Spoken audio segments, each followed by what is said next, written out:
இன்றைய இதமான காலை தென்றலில் அனைத்து அன்பு உள்ளங்களுக்கும் என் இனிய காலை வணக்கம்.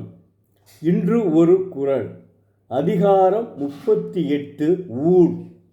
குறள் எண் 379. நன்று ஆம் கால் நல்லவா காண்பவர் அன்று ஆம் கால் அல்லற்படுவது எவன்.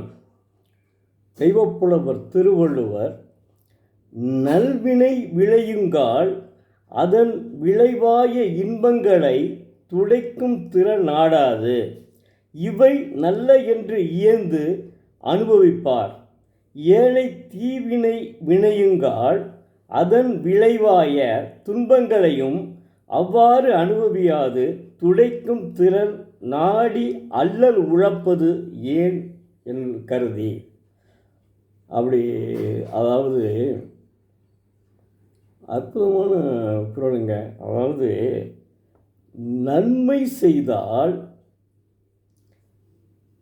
நன்மை விளைவதும் தீமை செய்தால் தீமை விளைவதும் கூட மாற்ற முடியாத ஒரு முறையாக ஊழாக அமைந்துள்ளது. அதாவது பாருங்க, நம்ம நன்மை செய்தால் நமக்கு நன்மை வரும், தீமை செய்தால் தீமை வரும். இதுதான் அறவாழ்க்கையில் ஊழாக அமைந்துள்ளது. இப்போ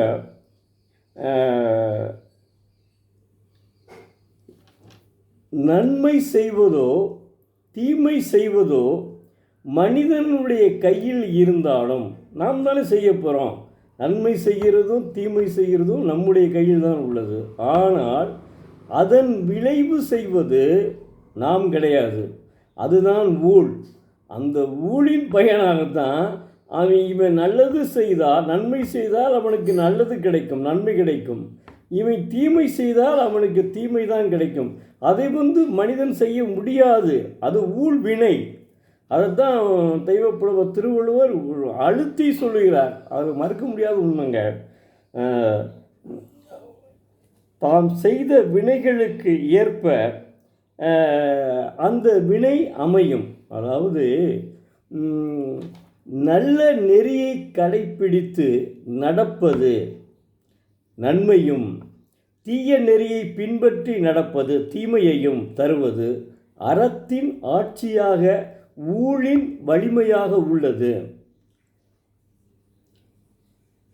நம்ம அறத்துப்பாலில் இதைத்தான் படித்தோம். இதுவரையும் அறத்துப்பாலில் அறம் சார்ந்து வாழ வேண்டுங்க மனிதன். அப்படி அறம் சார்ந்து வாழ்ந்தால் நிச்சயமாக அவனுக்கு போகூழ் வராது, அவனுக்கு ஆகூழ் தான் வரும், போகூழ் வராது. அறம் சார்ந்து நடக்க வேண்டுங்க. அதுதான். அப்போ இதனால தான் திருவள்ளுவர் 2000 ஆண்டுகளுக்கு இப்படி நிறைய நடந்திருக்கு. அது 2000 ஆண்டுகளுக்கு இதெல்லாம் உணர்த்தியிருக்காரு. நீ நல்லது செய்ய, அறம் சார்ந்து வாழ், உன்னை யாரும் அசைக்க முடியாது. அசைக்க முடியாமல் நீ இருக்கலாம். உன்னுடைய மனச்சாட்சி உன்னை நீ கெடுதி செய்தால் நினைச்சின்னா உன்னுடைய மனச்சாட்சி உன்னை உணர்த்தும். நீ கடவுளை கும்பிடுகிறையோ அல்லது கடவுளை விரும்பவில்லையோ அது வேறு. ஏன்னா பெரியார் மாதிரி இருக்கலாம்ல, பெரியார் மாதிரி இறை வழிபாடு இல்லை அப்படின்னு சிலர் இருக்கலாம்.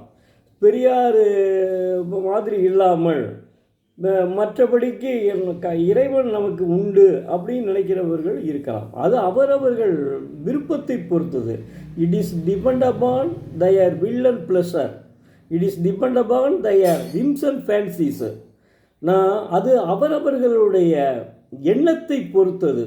அது அல்ல. அவர் சொல்கிறது என்னென்னா, நீ அற வாழ்க்கை செய்ய, அதுதான் உன் மனச்சாட்சிக்கே தெரியும். நீ அற வாழ்க்கையை நீ கடவுளை பற்றியே நீ கவலையே படாத. கடவுள் இருக்கானா இல்லையா அது ஆராய்ச்சியே வேணாம். நீ சாமி கும்பிடாம இரு.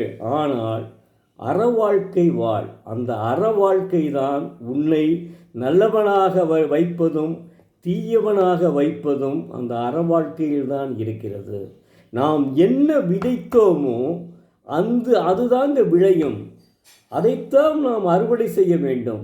நாம் நன்மையை செய்தால் நன்மை விளையும், அதை அறுவடை செய்யலாம். நாம் தீமை செய்தால் அது தீமை விளையும், அதை அறுவடை செய்யலாம். அப்படித்தான் இருக்க வேண்டுமே ஒழிய நீ நன்மை வரும்போது நல்லதை ஏற்றுக்கிட்டு தீமை வரும்போது அதை மறுத்து விடுவது எப்படி அப்படின்னு தான் கேட்குறாரு. அதாவது நாம் துன்பப்படுவதால் நாம் செய்த தீவினைகள் நம்மை தாக்காமற் போகாது என்பதை அறிந்து தீமையை விதைத்தால் தீமை விளைந்தது என்று உணர வேண்டும். அதில் மறுக்க முடியாத உண்மைங்க. அதனால தாங்க அவர் மாணவ செல்வங்களே, தயவு செய்து நீங்கள் தினமும் ஒரு திருக்குறள் பொழிப்புரையுடன் படியுங்கள். கண்டிப்பாக உங்கள் காலத்தில் திருடோ கொள்ளையோ கொலையோ எதுவும் ஏற்படாதுங்க. நிச்சயமாக சொல்கிறேன். ஏன்னா நீங்கள் தானே இன்றைய இளைஞர்கள் தானே வருங்கால தூண்கள். அப்போ எப்படி அது நடக்கும்? அப்போ நீங்கள் என்ன செய்யணும்? திருக்குறளை படித்தீங்கன்னா இப்படியே நம்ம நடப்போம் அப்படின்ற ஒரு எண்ணம் உங்களிடம் வந்துவிடும். அடுத்தவனையே கெடுப்பான, அடுத்தவனையே நாம் இது பண்ணுவான. அது இன்னும் என்னை பொறுத்தவரை தெய்வப்புலவர் திருவள்ளுவர் கடவுள் வாழ்த்தை அறிமுகப்படுத்தி தான் பின்னாடி குறள்களையே கொண்டு வருகிறார். ஒரு இடத்துல கூட ஒரு ஒரு ஒரு ஒரு ஐயர் கூட பேசியிருக்காரு வாட்ஸ்அப்பில். அதாவது திருமகள்னு வருது உண்மைதான். திருமகள்னு வருது, கலைமகள்னு வருது. திருமகள் செல்வத்துக்கு உகந்தவள், கலைமகள் கல்விக்கு உகந்தவள்.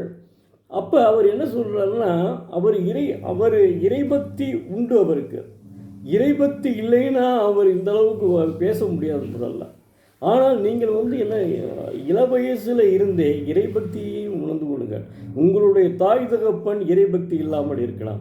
எனக்கு தெரிந்து ஒருவர், என்னுடைய உறவுக்கார பையன், நீங்கள் யாரும் சொல்லக்கூடாது, அவங்க அப்பா அம்மா அவங்க அப்பா அம்மா இல்லை, அவங்க அப்பா இறைபக்தியே கிடையாதுங்க.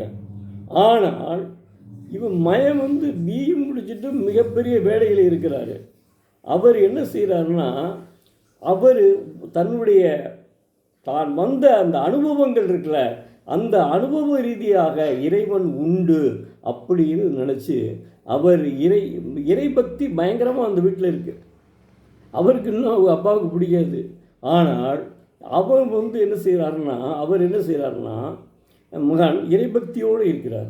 இறைபக்தி ரொம்ப இது பண்ணிச்சு. ஏன்னா நல்லா வாழ்க்கையில் எல்லாருடைய இதையும் அனுபவிச்சுட்டு ஒவ்வொன்றுக்கும் ஒவ்வொன்றையும் நினச்சி பார்த்து அவர், ஏன்னா அவரும் பிஇ படித்தவர் இல்லையா, அதனால் அப்படியே கம்ப்ளீட்டாக மாறிட்டார். காலையில் எடுத்தவுடன் இறைவழக்கம் செய்யாமல் சாப்பிட மாட்டார்னு வைங்க அப்படின்னு கேள்விப்பட்டேன் நான். என் வீட்டிலேயே சொன்னாப்புல, அவன் ஐயோ பயங்கர பக்திமானாக இருக்காருங்க அப்படின்னு சொல்லிட்டு அந்தளவுக்கு இருக்கணும். அதனால் நீங்கள் என்ன செய்யணும்னா, நல்லதை செய்யுங்கள். மாணவ செல்வங்கள் படியுங்கள், படித்து நல்லதை செய்யுங்கள், அதன்படி நடங்கள். உங்களுடைய வாழ்க்கை வெற்றிகரமாக அமையும். நன்றி, வணக்கம். நாளை மீண்டும் ஒரு குறளுடன் உங்களை சந்திக்கும் எழுத்தாளர் சோ. பரமசிவம், மதுரை.